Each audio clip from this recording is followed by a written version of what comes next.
ukugira ngo rubanda n'abayobozi bakuru batari abayoboye urukiko batamenya ikintu kirimo kuba ku basivili mu gisirikare nta kindi kuko bazanabyegeka ku basivili nibareba nabi hano se niba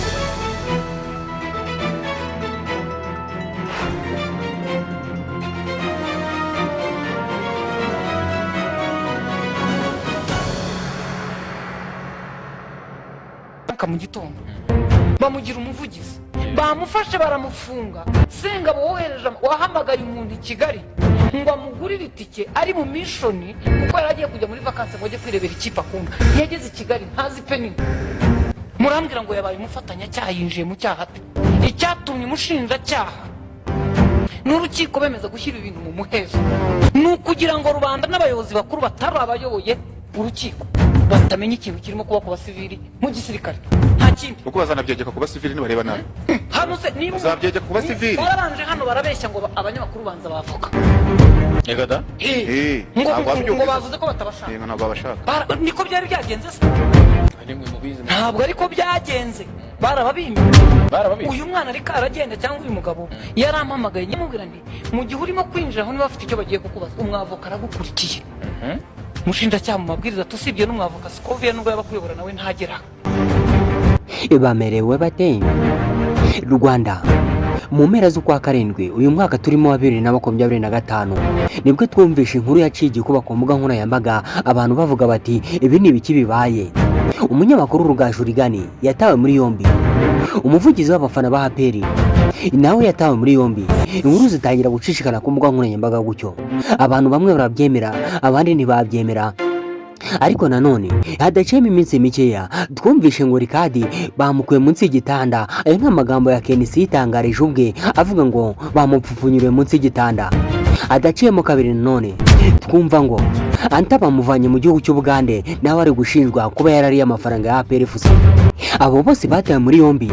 mu gihe twibazaga ngo mbese ni bande bafunzwe bagera ku bantu bangahe baba baririye kuri ayo mafaranga RDF yahise isohora itangazo muri iyo minsi yarisohoye ku itariki 5 Kanama 2025 igira iti itangazo rigenewe abanyamakuru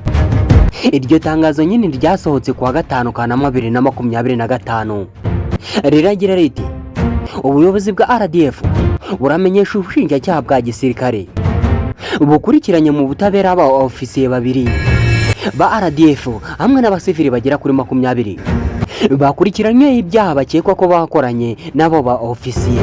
ati abo bose bafunzwe by'agateganyo n'ubushinjacyaha bwa gisirikare ku byaha bakekwaho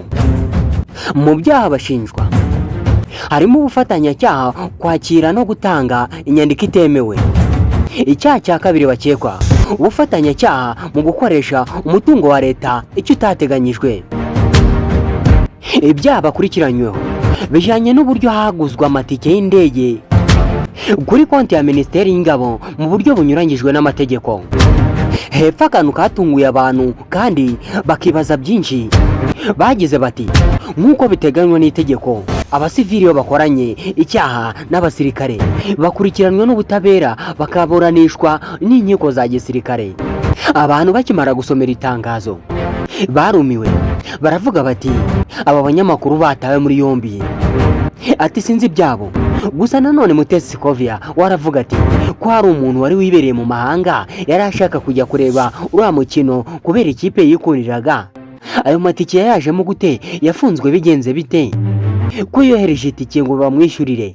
atariko natangajwe no kubona nawe baramushize muri gereza mu gitondo bamugira umuvugizi bamufashe baramufunga Sengabo wohereje wahamagaye umuntu i Kigali ngo amugurire itike ari mu mishoni kuko yari agiye kujya muri vacances ngo ajye kwirebera ikipe akunda ntiyageze i Kigali ntazi penini ngaho da ibya Scovia reka tubireke ubu hashize iminsi 2 ubwo ku rukiko hari hateraniye imbaga nyamwinshi bategereje bivuze ko mu rukiko niba aba banyamakuru barataha ndetse n'abari abasivili 20 bafunganywe nabo bari butahe gusa bageze ku rukiko abantu bari benshi cyane inshuti umuryango abanyamakuru ndetse n'abandi bantu benshi cyane ntibari bemerewe kwinjira hari mu rukiko cyangwa se gufata amajwi cyangwa amashusho ndetse n'amafoto ibyo ntibyari byemewe ntabwo ariko byagenze barababimye barababizi uyu mwana ariko aragenda cyangwa uyu mugabo yarampamagaye ngenda namubwira nti mu gihe urimo kwinjira aho niba bafite icyo bagiye kukubaza umwavoka aragukurikiye umushinjacyaha mu mabwiriza tusibye n'umwavoka Sikoviya nubwo yaba kuyobora nawe ntagera ngaho rero ariko se we tutaretse kwiyambaza Imana ndetse tugasengera bari abantu bari muri gereza ko zavamo ubundi bazapfa kuvamo ra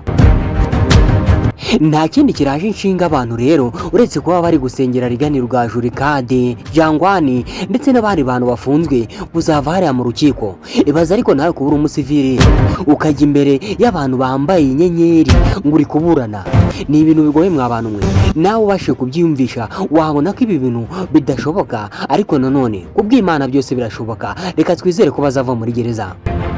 Gusa ifungwa ry'abari abasivili rikomeje gutera abantu urujijo. Abantu bose bari kugenda bavuga bati ariko se wamuganira Rigani Rugaju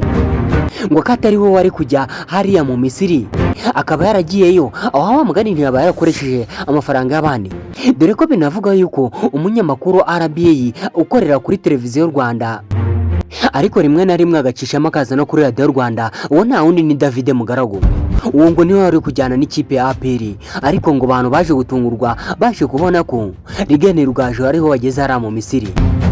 Ariko nanone ibyo nta shingiro bifite, kuko RBA ntiyigeze irega cyangwa se ngo ivuge ngo uyu muntu agiye kandi utwohereje atari ugiyeyo. Mwabano ibintu birakomeye rero. Icyo kwakiyambaza no kwiragiza Imana, naho tugasengera bari abantu bakazava hari ahantu, ntago ari ahantu horoshye, hari ahantu mw'abantu mwe bambaye impuzankano z'imfungwa nyine za gisirikare, mwagiye mubabona mu myenda y'icyatsi ariyo bambaye. Ubu ngubu bose niyo bambaye kandi bafungiwe mu kigo cya gisirikare. N'ahantu hatoroshye rero ko zahekura, hari ahantu utaretse amasengesho y'Imana. Reka nkwisabire gusengera bari abantu, ndetse reka nkwisabire kunshikigira ukande kuri buta subscribe kugira ngo nyine amakuru nzajya nkora azajya kugira mu bambe. Mugire ibihe byiza, ndabashimiye.